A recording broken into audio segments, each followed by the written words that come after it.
안녕하세요. 결혼까지 생각했던 남자친구와는 회사 동료로 처음 만났어요. 가끔씩은 이 사람이 세상 물정을 잘 모르는 건가 싶을 때가 있긴 했지만 그렇다고 해서 그게 연애하는 동안 문제가 되었던 적은 따로 없었습니다.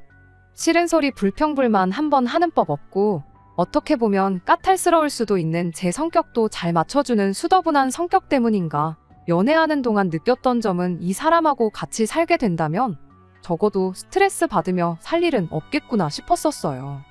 그렇게 결혼 생각까지 하게 되었지요. 그런데 이렇게 결혼하기로 하니 세상 물정 모르고 순둥순둥한 성격이 최악의 단점이 될 줄은 몰랐네요. 남자친구와 저는 회사 내에서 몇 안 되는 지방대 출신 직원이었습니다. 입사 동기들 사이에서 알게 모르게 차별 같은 게 존재했고 그래서 그랬나 직장 생활하는 동안 서로가 서로한테 참 많은 위안이 되었어요.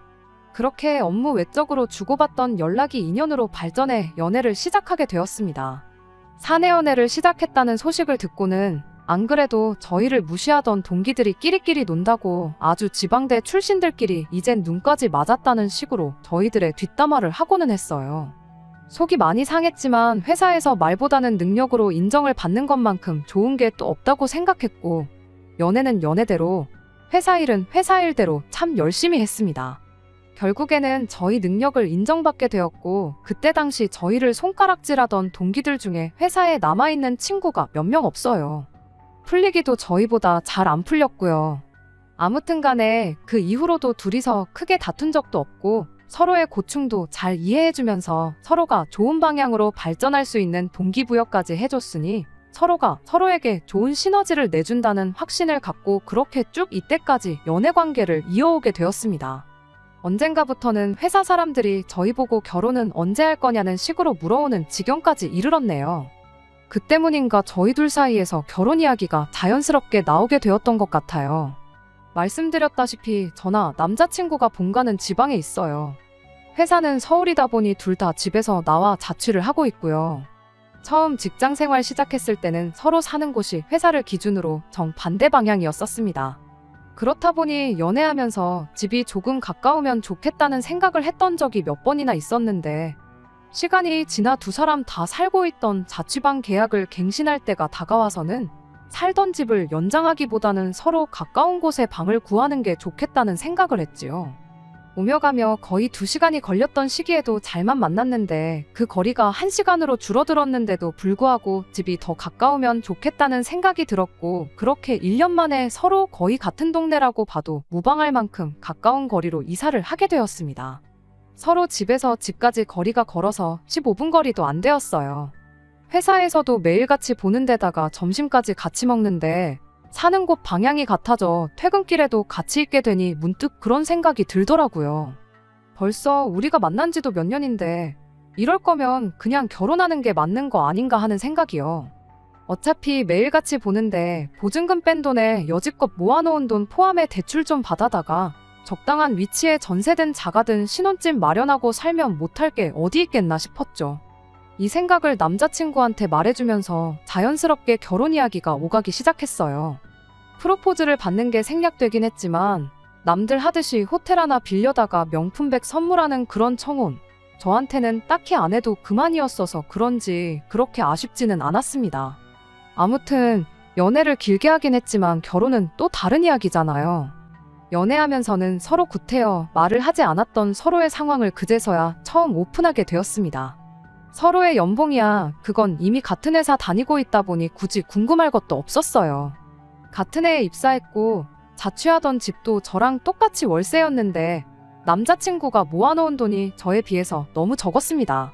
데이트할 때도 데이트 비용은 칼같이 절반씩 냈어요.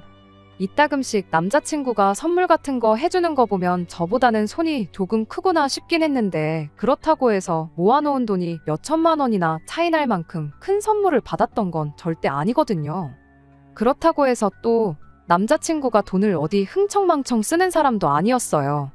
소비하는 거 보면 꽤나 알뜰살뜰하고 사소한 거 하나 살 때도 꼭 인터넷에 가격 비교 먼저 해보는 사람이었거든요. 집도 가까이 살기로 한 거 욕심내서 아예 같은 빌딩에 구해도 되는 거였는데 15분 거리나 되는 동네에다 구했던 데에도 이유가 있어요. 다른 게 아니라 잠만 자면 되는데 월세로 나가는 돈 아깝다고 해서 굳이 역에서도 한참 들어가야 하는 동네에 방을 구했던 겁니다.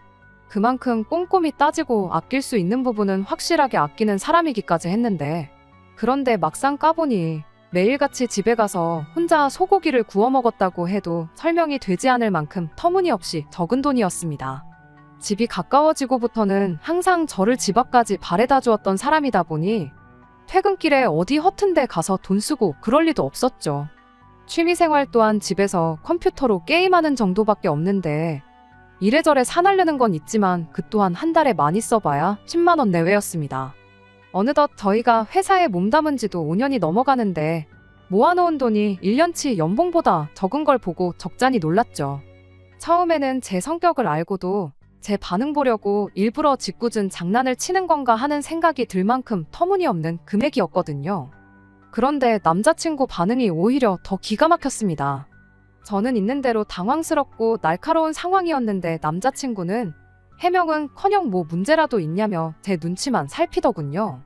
수수께끼 내는 것도 아니고 길게 나눌 이야기도 아니겠거니 싶어서 그냥 단도직입적으로 이유나 알려달라고 했어요. 적어도 연애 초반에 서로 먼 거리에 살 적에는 퇴근하면 뭐 하는지 몰랐으니 그렇다 쳐도 3년 전부터 서로 집이 가까워지면서 거의 매일을 같이 함께 시간을 보내지 않았냐고. 그런데 나 몰래 뒤에서 뭘 하고 다녔길래 이렇게 모아놓은 돈이 하나도 없을 수가 있냐 물었더니 남자친구는 제 질문에 아무 대답도 못하고 그냥 쩔쩔매고 있었습니다. 긴 시간을 함께 해온 만큼 남자친구의 저런 반응을 보니 무언가 말하기 껄끄러운 사연이 있구나 싶은 안 좋은 예감이 들기 시작했어요. 보통 안 좋은 예감은 틀리는 법이 없잖아요? 그냥은 넘어갈 수 없는 일이다 보니 남자친구를 닥달해 무슨 일인가 자초지종을 계속해서 물어봤습니다.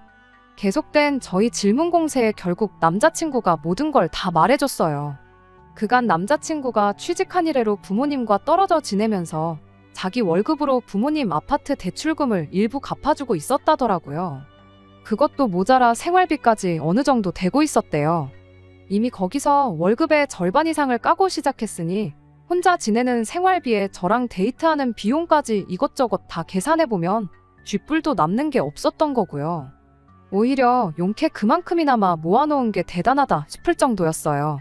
남자친구가 아래로 동생이 2명이 더 있는데 걔들도 똑같이 부모님한테 돈을 드리고 있는 거냐 물어봤더니 동생들은 벌이가 자기가 버는 것만 못해서 안 하고 있다는 이야기를 해주는데 정말 정신이 아찔해지더라고요.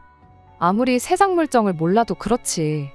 자기 월급의 절반을 까고 시작하는데 동생들 버는 돈하고 비슷하니까 아무 문제 없지 않냐고 하는데 이 사람이 이렇게 답답한 사람인가 싶었습니다. 차라리 부모님께 그간 용돈을 얼마 드렸다고 하면 멀리 떨어져 사니까 그만큼 걱정돼서 그랬겠거니 이해라도 했겠는데 이건 뭐 생활비는 물론이고 아파트 대출까지 내주고 있다니 이건 효자를 떠나서 호구가 아닌가 싶었습니다. 아무리 맏형이라도 그렇지 부모님 봉양을 혼자 도맡아 하는 거나 마찬가지인데 그걸 나 몰라라 하고 있는 동생들도 얌체 같았고요. 하지만 무엇보다 이 쉬운 상황을 당연한 것처럼 받아들이고 있는 남자친구가 너무나도 답답했습니다. 남의 집 기둥 뽑아 결혼하는 거 아니라는데 이제 막 결혼 이야기 오가기 시작한 내 남자친구가 바로 그 남의 집 기둥이었다니 정말 억장이 무너지는 듯 했습니다.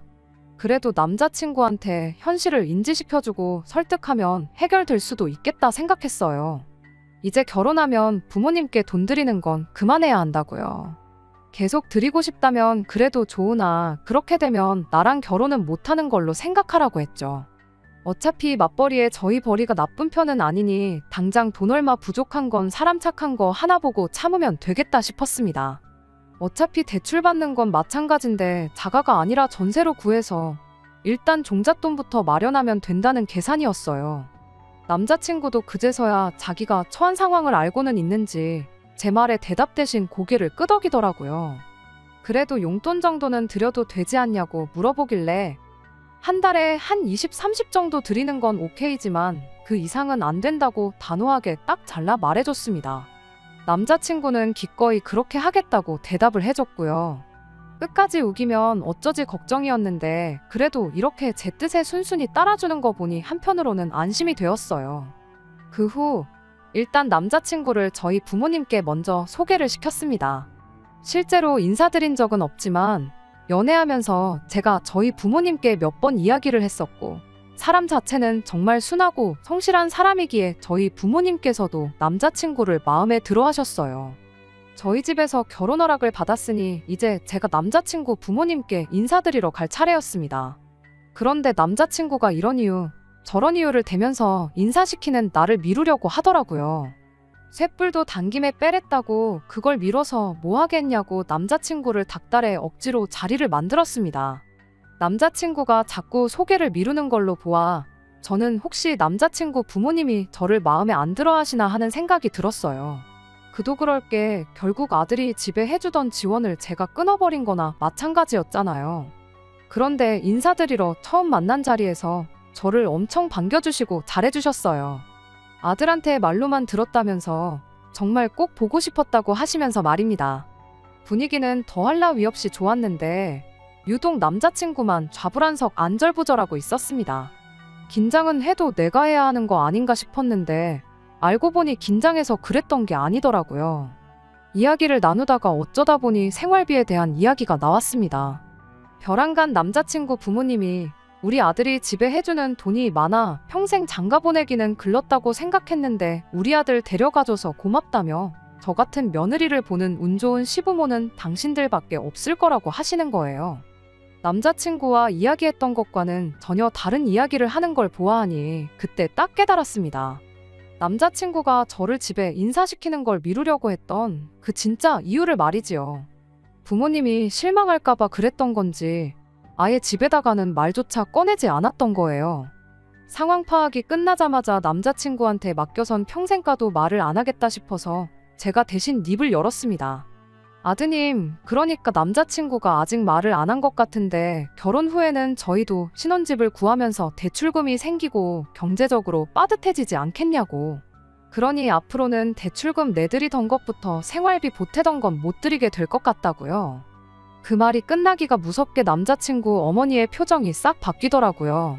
그거에 대해선 들은 바가 없다며 방금 전까지는 저 같은 며느리를 보게 된 당신들이 운이 좋다고 하던 사람들이 이제는 당신 아들이 뼈 빠지게 벌어서 부모한테 효도하는 것도 못하게 하는 부모 자식 사이 갈라놓는 협잡꾼 취급을 하더라고요. 지금 저희 두 사람 벌이에 대출 갚고 생활비 내고 하면 못할 것도 없겠지만 그렇게 되면 저금을 하나도 할 수 없다고. 당장 내일 무슨 일이 일어날지도 모르는 세상에 저금 하나 없이 살 수 없지 않냐. 입장 바꿔서 제가 당장 제 월급의 대부분을 저희 집에 보내고 있다면 이 결혼 허락하실 거냐 되물어봤죠. 결혼하면 공동재산이 되는 만큼 공평하고 합리적으로 돈 관리를 해야 하지 않겠냐고. 그런데 한 푼 두 푼도 아니고 벌이의 절반 이상을 부모님께 드리는 건 말도 안 된다고 생각한다고 제 생각을 솔직하게 말했습니다. 충분히 간결하게 말했다고 생각했는데 남자친구 어머니는 네가 무슨 권리로 우리 아들이 버는 돈을 관리를 하려고 드느냐고 따지더라고요. 방금 전까지 결혼 못할 것 같다던 아들 장가 간다고 좋아하시지 않으셨냐고. 그거 보면 어머님 아버님 때문에 아들이 결혼 못할 수도 있겠다고 예상하셨던 거 아니냐. 걱정스러워 하셨던 거 보면 돈도 돈이지만 아들 앞길 생각해 주시는 좋은 분들이신 것 같은데 대충 계산해봐도 남자친구가 취직한 이래로 어머님 아버님께 드린 돈이 1억은 훌쩍 넘을 것 같은데 그 정도면 충분히 할 만큼 한 거 아니겠냐고요. 그러니 이제는 아들 앞길만 생각해 주시고 저희가 아예 땡전 한 푼 안 드리겠다는 게 아니고 남들 하는 것 이상으로 챙겨드릴 테니 저희들 결정을 무조건 나쁘게만 받아들이지 않아주셨음 좋겠다고 했습니다. 하지만 그래도 주던 걸 어떻게 못 주게 하냐고, 당장 우리는 어떻게 버티라는 거냐며 그렇게는 안 된다고 우기시더라고요. 결국 그렇게 어머님 언성이 높아지기 시작하니 옆에서 꼼짝 못하고 있던 남자친구가 자기한테 좋은 해결법이 있다면서 모두 조용히 좀 해보라고 하고는 말도 안 되는 소리를 꺼내기 시작했어요. 자기가 돈을 더 벌어오면 되는 거 아니겠냐며 퇴근하면 대리운전이나 배달 같은 거 하고 주말에는 물류창고 같은 데 가서 일을 더 하겠답니다. 그렇게 돈을 더 벌면 그 돈으로 대출금을 갚아드리면 되는 거 아니겠냐는 겁니다. 아직 내 집도 없는데 투자까지 뛰면서까지 자기 부모 대출금에 생활비를 내주겠다는 게 말이나 되는 일인가 싶었습니다. 그렇다고 형제가 셋인데 그거 다 갚아주고 물려받을 재산 있는 것도 아니고요. 그건 또 무슨 소리냐고 한마디 걸고 넘어졌더니 남자친구 어머니가 당신 아들이 알아서 더 벌어가지고 준다는데 그것도 못하게 하느냐고 저보고 마누라 될 사람이 그 정도 이해심도 없어서 어디다 쓰겠냐고 얼굴에 철판 깔고 나오더군요. 더 길게 생각할 필요도 없겠더라고요. 어리숙한 건 알고 있었지만 부모님 눈치 본다고 해야 할 말도 못하는 남자친구는 더 이상 제 눈에 좋은 신랑감으로 보이지 않았습니다. 생활비 내주고 대출까지 갚아주는 집안의 기둥인 효자 아들 데려다가 여지껏 해주던 지원 다 끊고 가정을 꾸린다고 한들 부모님한테 미움을 받으면 받았지 진심으로 축하받을 것 같지도 않았어요. 남자친구도 자기 인생, 자기 건강 갈아 넣으면서까지 돈을 더 벌어다가 부모한테 갖다 바치겠다는데 그렇게 하라고 한들 제 마음은 편하겠나요? 제가 뭐가 아쉬워서 남자친구를 오래 알고 지낸 거지 따지고 보면 그날 처음 본 평생을 본 적도 없는 사람들한테 시작부터 끝까지 미움을 받아야 하는지도 모르겠더라고요. 그리고 퇴근 후에 투잡 뛰고 주말에는 아르바이트해서 돈을 더 벌 거면 저랑 결혼은 왜 하나요? 그냥 강아지나 한 마리 키우고 말지. 강아지는 제 말이라도 잘 듣잖아요. 일주일에 7일을 밤낮 없이 일하는 남편이면 솔직히 없는 거나 마찬가지기도 하고요. 그래서 그냥 자리에서 일어났습니다. 남의 집 기둥 뽑아오는 거 아니라는 말이 괜히 있는 말이 아닌 것 같다고 결혼 이야기 뒤집어버리는 것도 뒤집어버린 거지만 남자친구한테도 이만 헤어지자고 말했어요. 평생 그렇게 가족들 지갑 노릇이나 하라고요. 그렇게 사는 게 좋다는데 내가 스트레스 받아가면서까지 못하게 말릴 필요가 없다고 말하고 자리에서 일어났습니다. 같은 회사를 다니다 보니 보기 싫어도 마주쳐야 해서 불편했는데 남자친구의 마지막 책임감인지 저에 대한 죄책감 때문인지는 몰라도 저한테 이직할 테니 회사에서 마주칠 걱정은 안 해도 된다는 말을 하더라고요. 참 세상 물정을 몰라도 이렇게 모르는 사람이었구나 싶었죠. 나는 괜찮으니 회사까지 그만두고 그럴 필요 없다고 말했는데도 끝까지 저를 위한 마지막 책임이라니 어쩌니 하면서 결국 회사를 그만두더라고요. 앞만 말해봐야 듣지도 않는데 괜히 그만두지 말라고 하는 걸 보고 제가 미련이라도 남았다 생각하면 어쩔까 싶어서 그냥 알아서 하라고 했습니다. 어차피 헤어진 마당에 그런 것까지 챙겨줄 필요 없다 싶었거든요. 그런데 뭐 이직할 직장이라도 구해놓고 저러는 줄 알았는데 무슨 문제가 생긴 건지 바로 직장을 못 구했나 봐요. 헤어지고 4개월쯤 지나서 제가 사는 자취방 앞에 술에 잔뜩 취해서 찾아왔더라고요.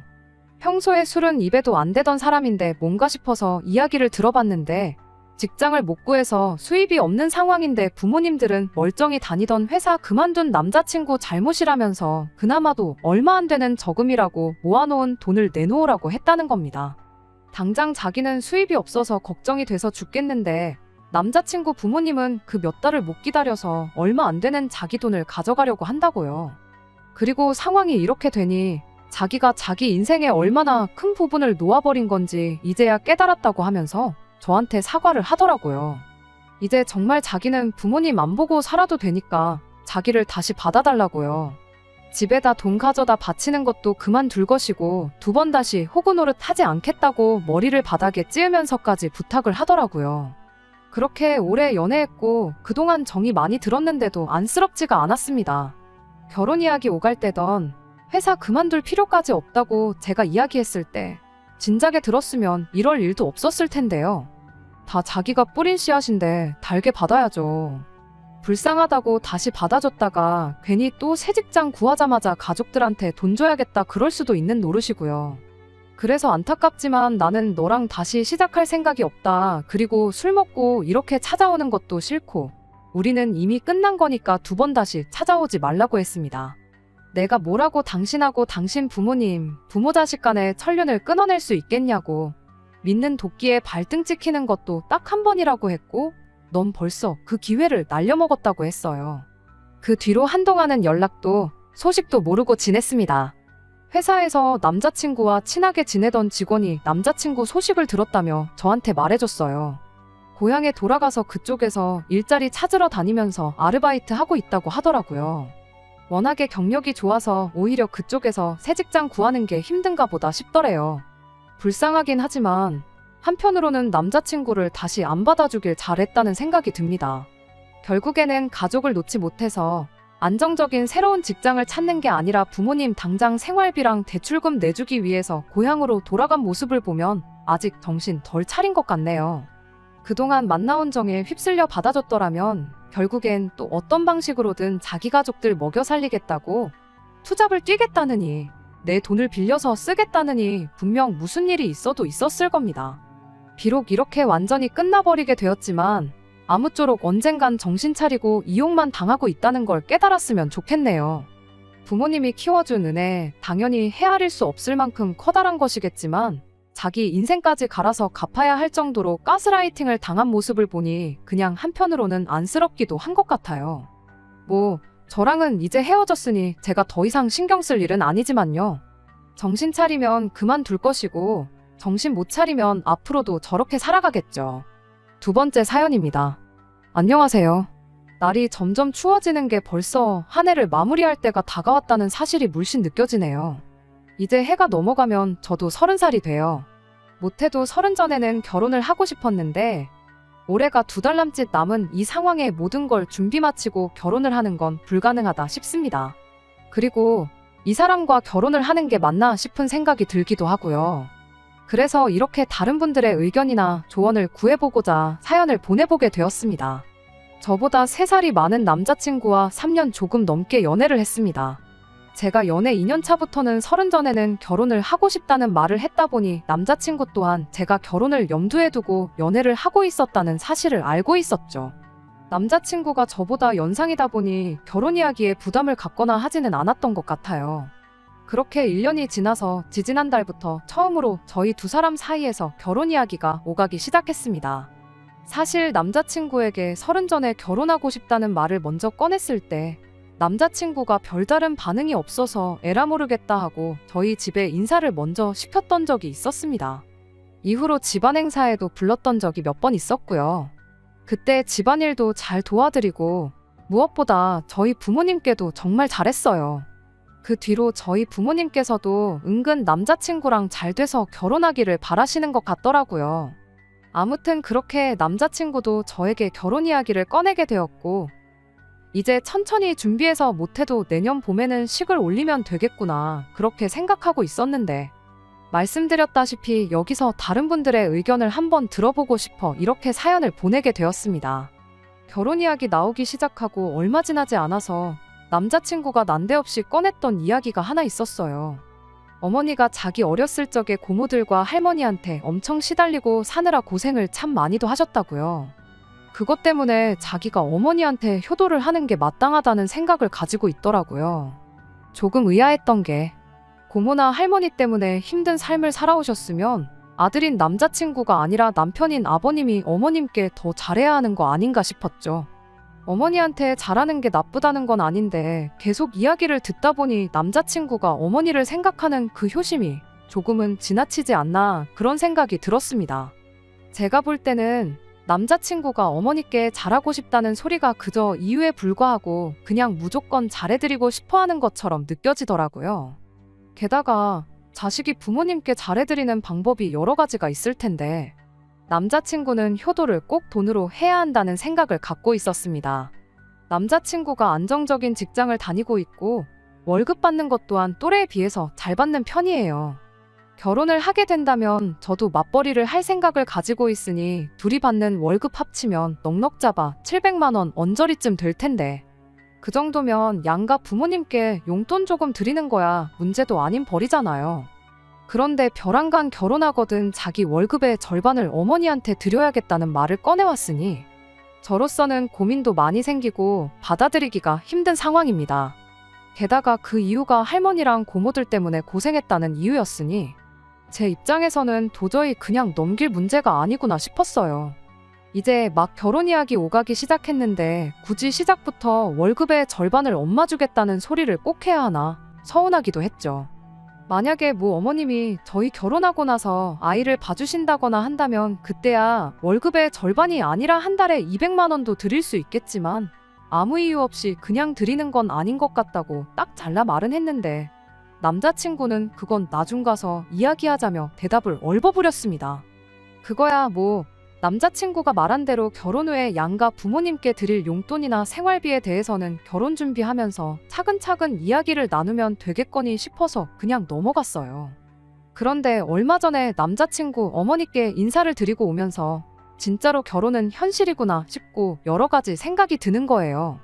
남자친구 어머니가 다른 분들 사연에 나오는 것처럼 며느리 못 살게 굴고 그러는 시짜 시어머니는 아니고 좋은 분처럼 보였어요. 남자친구 말 맞다나 시집살이로 과거에 고생을 하셨다 보니 당신은 당신 며느리한테 똑같이 하지 않고 잘해주겠다 하는 생각을 가지고 계신 분이셨죠. 문제는 남자친구였어요. 밖에서 만났는데 식사할 때는 물론이고 식사 마치고 나서도 어머님 옆에 붙어서 떨어질 생각을 안 하더라고요. 식사 마치고 차 한잔 마시면서 이야기 좀 더 나눠보기로 했는데 근처에 호수공원이 있어서 소화도 시킬 겸 거기 한 바퀴를 돌았어요.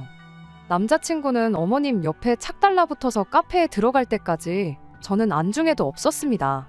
경치가 좋다고 남자친구가 어머님 사진도 찍어드리고 그러는데 저랑은 사진 한 장 같이 찍을 생각이 없어 보이더라고요. 뒷공무니만 쫓아다니다가 멈추면 두 사람 사진 찍어주고 그런 식의 반복이었어요. 카페에서는 거의 어머님과 저 둘이서만 이야기를 나누긴 했는데 찬밥대우 받던 건 여전했습니다.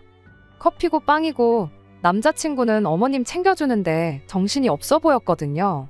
며칠 지나서 남자친구한테 솔직히 그날 서운했다고 이야기를 꺼냈는데 남자친구는 거기다 대고 한다는 소리가 제가 어머님을 불편해하는 게 눈에 보여서 그랬던 거라고, 오히려 제가 마음 편하도록 자기가 도와준 거 아니겠냐며 저를 배려해줬다는 식으로 화를 내더라고요. 한 번은 데이트하다 말고 남자친구가 그냥 집으로 가버린 적도 있었어요. 같이 순대를 먹고 있었는데 갑자기 여기 엄청 맛집인 것 같다고, 어머니가 순대를 엄청 좋아하시는데 이거 포장해 가면 엄청 좋아하시겠다며 밥 먹고 그냥 집에 돌아가 버렸습니다. 밥 먹고 나서 영화표 2장 미리 예매해둔 게 있는데 영화는 나중에 봐도 되는 거 아니겠냐면서 순대 싸들고 집에 돌아가는데 이게 다 무슨 일인가 싶었죠. 지난 3년간 연애하는 동안 남자친구가 이토록 효자인 줄은 몰랐거든요. 저보다 엄마가 더 우선이라는 느낌을 받은 적이 한 번도 없었는데 결혼 이야기 나오고부터 유독 심해졌다는 생각이 들었습니다. 그동안에는 어디 유명하다고 줄 서서 먹는 맛집에 가도 뭘 먹어도 어머니 좋아하는 음식이라고 데이트하다 말고 집에 가버린 적 한 번도 없었거든요. 아예 어머니가 좋아하는 음식 이야기를 제 앞에서 꺼낸 적이 없던 사람이에요. 저 정도 효심이 깊은 사람이었다면 지난 3년간 이런 모습을 보여줬어도 못해도 한 번은 보여줬을 텐데 싶더라고요. 그러다 지난주에 지나가는 소리로 남자친구한테 장난삼아 한마디 했던 말이 있어요. 같이 핸드폰으로 유튜브 보다가 짧게 편집해놓은 TV 프로그램을 보던 중 고부간의 갈등에 관한 영상을 하나 봤거든요. 그거 다 보고 나서 남자친구한테 어머니랑 나랑 둘 사이에 나중에 문제가 생기면 오빠는 누구 편을 들어줄 거냐고 장난삼아 물어봤는데 남자친구는 정말 단 1초의 고민도 하지 않고 당연히 엄마 편을 드는 게 맞지 않냐는 대답을 하더군요. 어머니가 앞으로 살아봐야 얼마나 더 사시겠냐고 돌아가시기 전까지는 아들은 무조건 엄마 편을 들어줘야 한다고 하는데 참 그 말이 자기가 했던 말이랑 정반대의 소리인 건 모르나 싶었습니다. 왜? 어머님이 할머니랑 고모들 때문에 고생하셨다잖아요. 거기서 아버님이 어머님 편 제대로 한번 들어줬다면 그나마 고생은 덜 하셨을 거 아니겠나요? 물론 어떤 삶을 살아오셨는지 집안 분위기가 어땠는지는 모르는 일이지만 그래도 남편이 가족들과 배우자 사이에서 든든하게 중간 역할을 해주면 그만큼 괴롭힘도 덜했을 거 아닌가 싶은데 하지만 그걸 가지고 말꼬투리 잡아봐야 어차피 끝나지 않을 이야기만 나누게 될 것 같아서 그냥 아무 말 안 하고 말았습니다. 아무튼 이 모든 사건이 불과 근 2달 사이에 일어난 일이에요. 말씀드렸다시피 결혼 이야기 나오기 전까지는 남자친구의 이런 모습은 한 번도 본 적이 없었고요. 처음에는 이해해보려고 생각했는데 이런 일이 계속해서 반복되니 저는 남자친구한테 무조건 엄마 다음일 거라는 그 느낌이 머릿속에서 사라지지가 않네요. 우리 딸 내년이면 시집 간다고 친척들이며 지인분들한테 자랑처럼 이야기하고 계시는 어머니를 보고 있자니 이 결혼하는 게 맞냐고 물어보기도 뭐해서 혼자 속만 앓고 있다가 다른 분들 생각은 어떤지 조언이라도 한번 들어보고자 이렇게 제 이야기를 한번 보내봤습니다. 정말 고민이 많네요. 혼자서만 고민하고 있으니 답도 없다 싶고요. 저도 제가 무슨 생각을 하고 있는 건지 모르겠습니다. 안녕하세요. 이렇게 후기 들고 다시 찾아왔습니다. 어머니께는 말을 꺼내지 못했지만 여기 사연 보내기 전에 사실 주변 사람들한테 어떻게 생각하느냐고 물어본 적이 있었어요. 그래봐야 다 제 또래 제 친구들인데 잘 모르겠다는 의견이 대부분이고 자기 부모님한테 잘하면 그만큼 저희 부모님한테도 잘할 거라는 희망적인 이야기밖에 못 들었거든요. 그런데 이렇게 속 시원하게 제 머릿속을 정리해 주시는 분들이 여기에 계실 줄은 생각도 못했네요. 덕분에 마음 굳게 먹을 수 있었던 것 같아요. 일단 남자친구를 만나서 월급의 절반을 주겠다는 이야기부터 정리를 해야겠다 싶었습니다.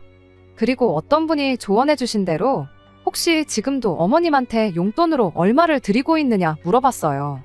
남자친구는 망설임도 없이 아니라고 대답하더라고요. 지금 드려봤자 결혼할 때 도로 다 가져가야 되는 거나 마찬가지 아니겠냐며 용돈은 결혼하고 드리는 게 맞는 거 아니겠냐고요. 말인즉슨 이제 맞벌이를 할 예정이니 벌이가 2배가 되는 거 아니겠냐, 벌이가 늘은 만큼 엄마 몫으로 자기 월급 절반을 챙겨주겠다 하는 소리나 마찬가지였지요. 그게 제 귀에는 내 돈으로 효도를 하겠다는 소리로밖에 들리지 않았어요. 그래서 남자친구한테 자식이 부모한테 효도하는 건 당연한 거라고, 그러니 나도 결혼하면 우리 집에 내 월급 절반을 드려야겠다고 똑같이 한마디 해줬습니다. 그랬더니 그건 좀 아닌 것 같다고 곧바로 반박을 하더라고요. 오빠는 되고 나는 왜 안 되냐 따졌더니 아들하고 며느리가 시어머니를 챙기는 게 이치에 맞는 거 아니겠냐고, 너네 집은 너가 챙기는 게 아니라 집안 남자인 제 동생이 챙기는 게 맞다는 소리를 하면서요. 자식이 부모한테 효도하는 건데 왜 그게 그렇게 되냐고 곧바로 따져 물었더니 저보고 한글부터 다시 배워야겠답니다. 시집을 온다는 말은 들어봤어도 장가를 온다는 말은 못 들어보지 않았냐. 시집을 온다는 건 말 그대로 제가 시댁의 일원이 된다는 뜻이라고. 그러니까 결혼을 한순간부터 너는 우리 집 식구가 되는 거니 효도는 시어머니한테 하는 게 맞는 거라고요. 그러니 너네 부모님 용돈은 동생이 알아서 챙기게 냅두라고. 너는 우리 집만 신경 쓰면 된다고 하는데, 이과 나온 사람이 문과 나온 저한테 한글 공부부터 다시 하라는 것부터가 어이가 없었어요. 그럼 장가를 간다는 건 무슨 뜻인지 한번 말해보라고 했어요. 시집 온다랑 장가 간다가 뭐가 다르냐고요. 장가 가는 건 오빠가 우리 집 식구 된다는 소리 아니냐 했더니 거기까지는 생각 안 해봤는지 어떻게 둘러대지도 못하고 혼자 끙끙 앓더라고요. 이미 여기서부터 남자친구가 양보할 생각이 없어 보이는데 다른 분들이 조언해주신 이야기까지 꺼내가며 왈가왈부할 것도 없겠다 싶었어요. 무슨 말을 해도 제 말을 안 들을 게 뻔하고 저한테 말도 안 되는 시댁 효도만 강요할 게 뻔한데 입 아프게 양보할 생각도 없는 거 토론해봐야 아무 소용도 없겠다 싶었죠. 그래서 그냥 결혼 이야기는 없던 걸로 하자고 했어요. 피땀 흘려 벌어가지고 우리 집에 한 푼도 못 주고 오빠 집에만 퍼줄 생각은 추호도 없다고요. 그랬더니 대답 못하고 끙끙 앓던 남자친구가 잘 걸렸다 하고 말꼬투리를 잡더라고요. 누가 네 돈도 엄마한테 준다고 했냐고, 내가 번 돈 드린다는데 뭐가 문제냐고 곧바로 따지고 들대요. 그래서 제가 남자친구한테 한마디 했어요. 이과 나왔다고 국어 실력이 나보다 형편없는 건 이해하겠는데 이제 보니 문과 나온 나보다 계산도 똑바로 못하는 것 같다고요. 이날이 때껏 엄마한테 돈 한 푼 준 적 없던 사람이 결혼하고 나면 월급의 절반을 퍼주겠다는데 그게 내 돈으로 주겠다는 소리랑 똑같은 거지 뭐가 다른지 진짜 몰라서 그러는 거냐고 한마디 했습니다. 진작부터 드리고 있었다면 내가 드리던 걸 못 드리게 할 수는 없으니 생각이라도 해봤겠다고.